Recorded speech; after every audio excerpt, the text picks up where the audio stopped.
Alright y'all, we about to put this smooth boost on this C7z with a Kong 2650 ported Elderbrock blower. Let's check it out. So here's the Kong 2650. We already took the original vacuum bypass valve off, and we're getting ready to go ahead and mount the actual smooth boost on here. Pretty neat little thing.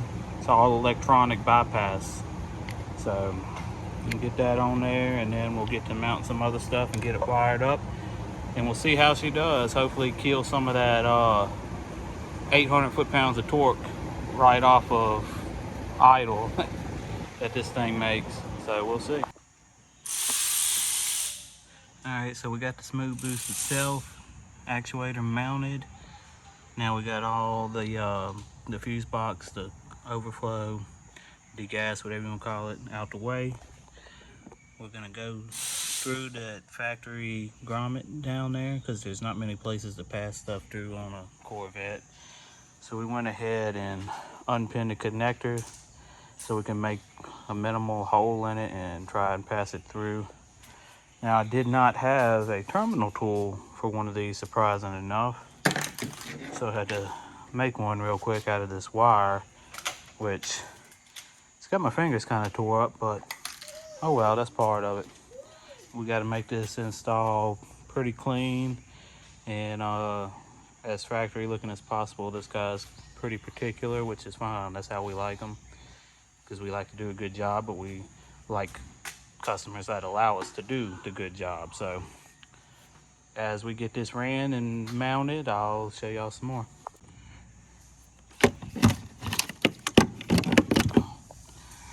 All right, we got those passed through. So we'll repin that in a second. We got this neat little snap-on tool. It makes it a little easier to poke holes through grommets and pass wires through. Obviously, that's the biggest one, and these barely fit. And you still got to have the connector off because you got to pull it back over the wires to, it goes through. But I mean, it comes in handy. It's one of the first times I used it, but I wish it was slotted so you could leave some connectors on and poke a hole and try to push it through the slot, and but anyway, I can't explain it right now, but I'm tired. It's been a long day. But anyway, we got that passed through. I got to pass a couple more wires through for power and all, but that's about it. I'll pull this out in a second, put the connector back on, run it how it needs to be ran, put everything back, get this leaf out of his cabin air filter for him while I'm at it, because that's what we do. And yeah, then we're gonna go back inside and I'll show y'all how we're gonna mount it.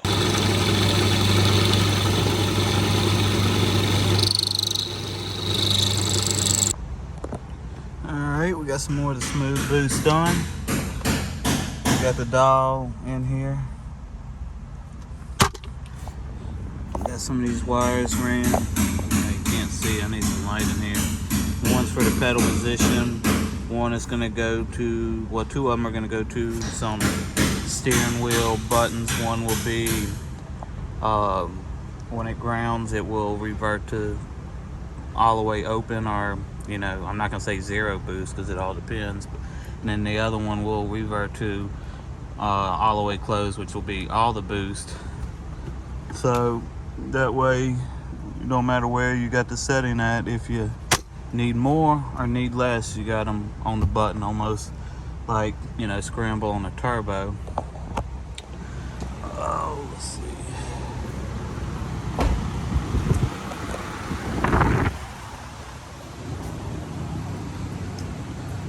Got all that back in place. I got to add a fuse to tie in the key on 12 volts. Oh, here's my light. That would have helped. Oh well, not going back. Oh, got a bracket that's gonna mount it. I'm waiting for it to get here. I had to draw it up and send it to get cut. Should mount the smooth boost up in there. Obviously we're going to tie everything up, run it real nice and neat out the way. Obviously, let's see, here's a ground for it. We'll go right down there to a stock ground, and then she'll be ready to rip. Go check on Clayton. Tired, bro? I ain't tired.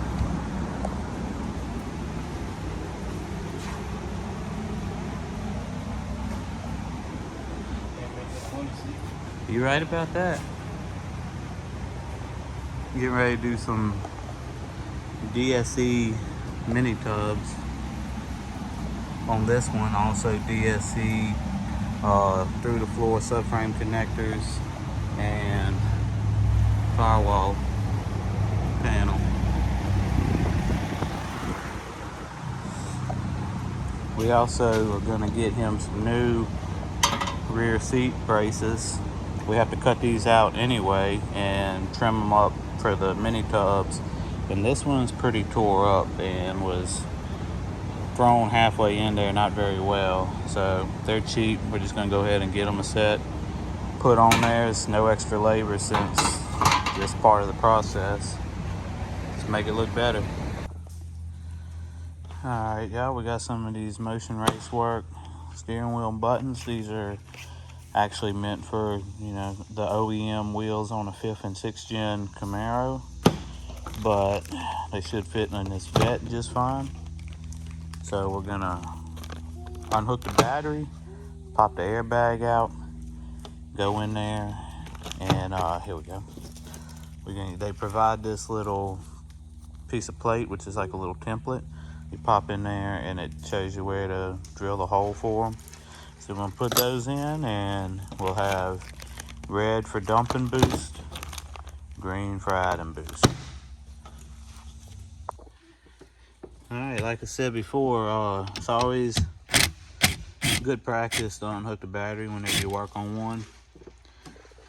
But it's especially important to do it when you're doing anything airbag related. So we're gonna unhook that and we'll get in the car and show you how to pop the airbag out. Alright, we're back in the car. If you look right here, you got a hole right there. And another one right here.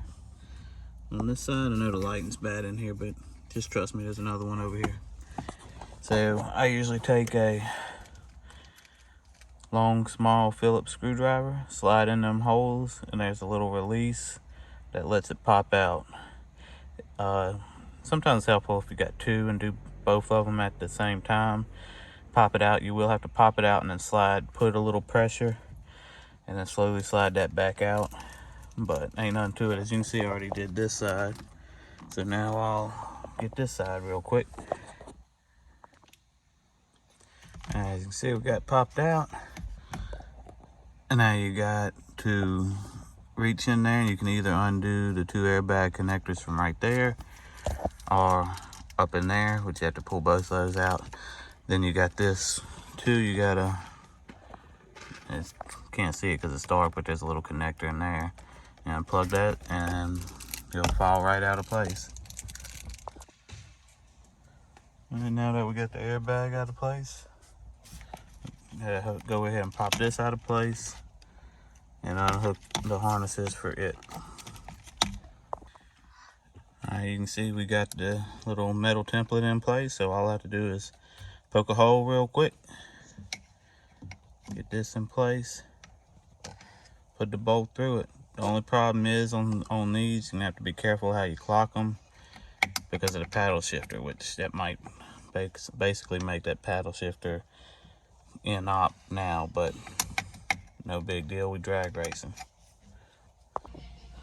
Alright, we got them in there. Got this back on. Got all that clipped back in.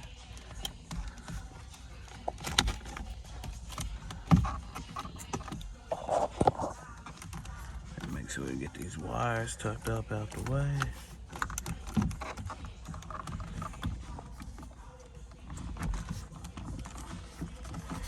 Yes, one hanging up in the way of this one.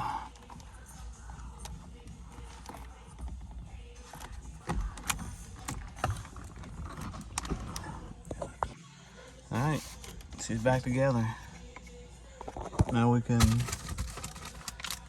take these, slide them through, wire them up. All they're gonna do is be a ground switch. So,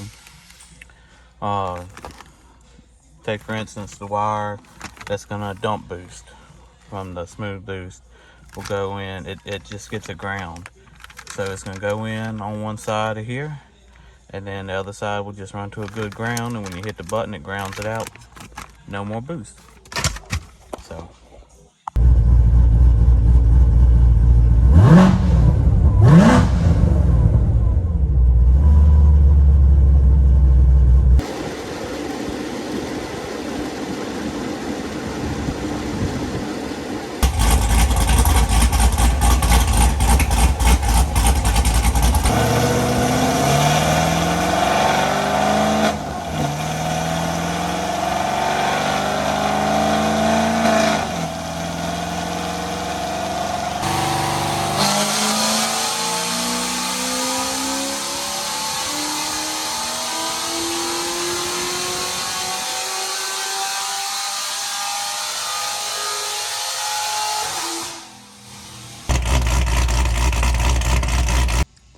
Alright, I'll give y'all a little wrap up on it real quick.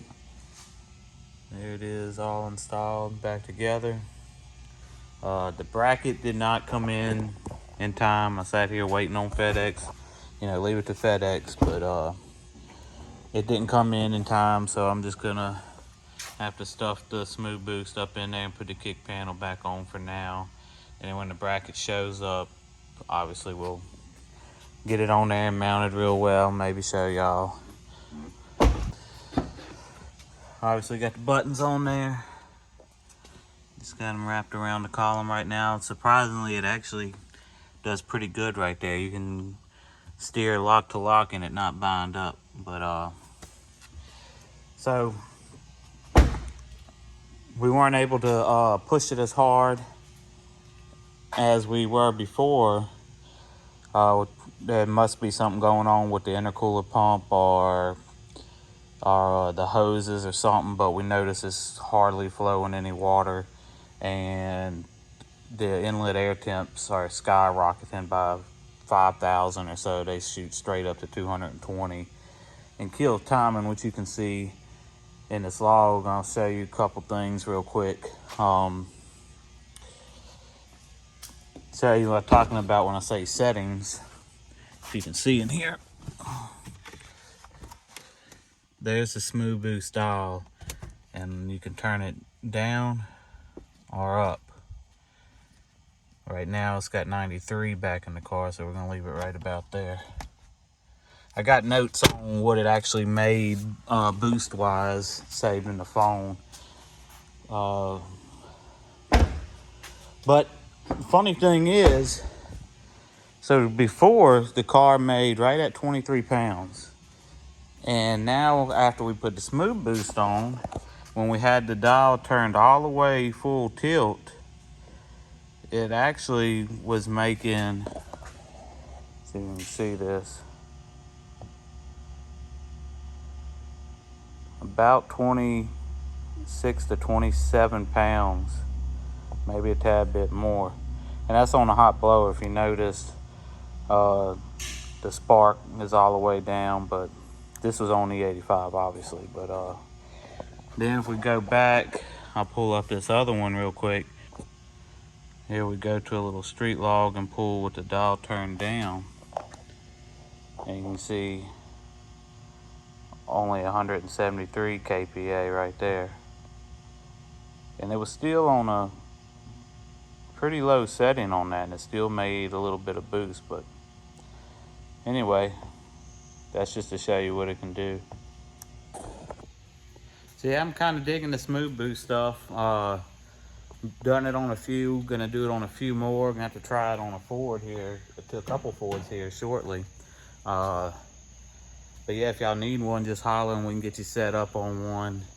And obviously the data on them is going to be different for every blower, every setup. You know, can't really say what levels what, blah blah blah.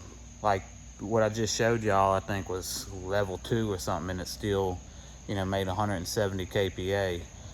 So it couldn't completely dump all the boost out, but obviously, you know, that's down a lot of power. That's probably only 550 to 600 versus 1,000. So, but yeah, let us know what you think, and check out the end of the video to see what we get to do on our lunch break sometimes. Have a little fun around here.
That's all the way open.